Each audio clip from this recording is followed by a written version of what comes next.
प्रयागराज में पौष पूर्णिमा स्नान के साथ ही शनिवार को त्रिवेणी तट पर माघ मेले का आगाज हो गया। मेले पर प्रथम स्नान पर्व पर संगमनोज सहित 10 घाटों पर श्रद्धालुओं ने पुण्य की डुबकी लगाई। देश के कोने कोने से श्रद्धालु उमड़ पड़े।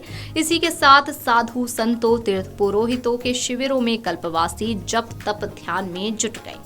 मेला क्षेत्र स्थित लाल सड़क, काली सड़क, त्रिवेणी और अक्षयवट मार्ग से संगम की ओर जाने वाले रास्तों पर भोर में ही स्नान आरतियों का रेला जाने लगा। संगमनोज पर भी सूर्योदय के साथ ही पौष पूर्णिमा की डुबकी आरंभ हुई। संतों, भक्तों और कल्पवासियों ने संगम तट के 2.8 किलोमीटर लंबे घाटों पर देर रात तक डुबकी लगाई। कई घाटों पर डुबकी लगाने वालों की दिन भर भीड़ रही। संगम की रेती पर गरीबों, बेसहारों और अन्न वस्त्र के दान के साथ ही महिलाएं मां गंगा के गीत गाती रहीं, तो कहीं हल्दी चंदन के टीके लगाने वाले श्रद्धालुओं को घेरे रही। पुरोहितों की चौकियों पर तिलक त्रिपुंड लगता रहा। सुरक्षा कर्मियों की चौकसी के बीच जल पुलिस रिवर बैरिकेडिंग के अंदर ही स्नान करने के लिए सचेत करती रही। गंगा, यमुना और अदृश्य सरस्वती के पावन संगम पर शनिवार को भक्ति का एक अद्भुत दृश्य देखने को मिला।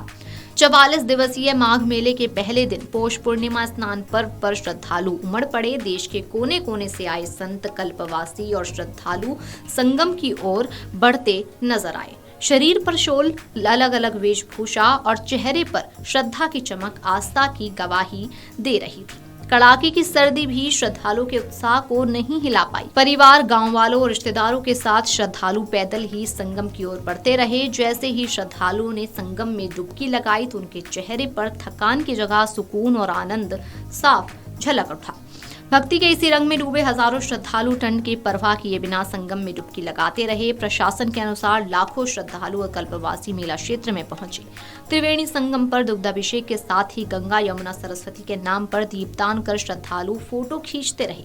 पौष पूर्णिमा पर डुबकी लगाने के साथ ही दान, ध्यान, व्रत, पूजन के साथ रेती पर लाखों श्रद्धालुओं ने मोक्ष की कामना से कल्पवास शुरू किया। कल्पवासियों ने गणेश पूजन कर तुलसी का बिरवा रोपा और गंगा की मिट्टी में जो भी बोया। मेला प्रशासन और रोडवेज ने सभी स्नान पर्वों पर कई स्थानों से श्रद्धालुओं की सुविधा के लिए शटल बस चलाने का दावा किया था। हालांकि पहले ही स्नान पर्व पर यह सुविधा कहीं पर भी नजर नहीं आई। Video desk amarujala.com। अगर आप ये वीडियो YouTube पर देख रहे हैं तो हमारे चैनल को सब्सक्राइब कर बेल आइकन दबाएं और Facebook पर देख रहे हैं तो हमारे पेज को लाइक करें।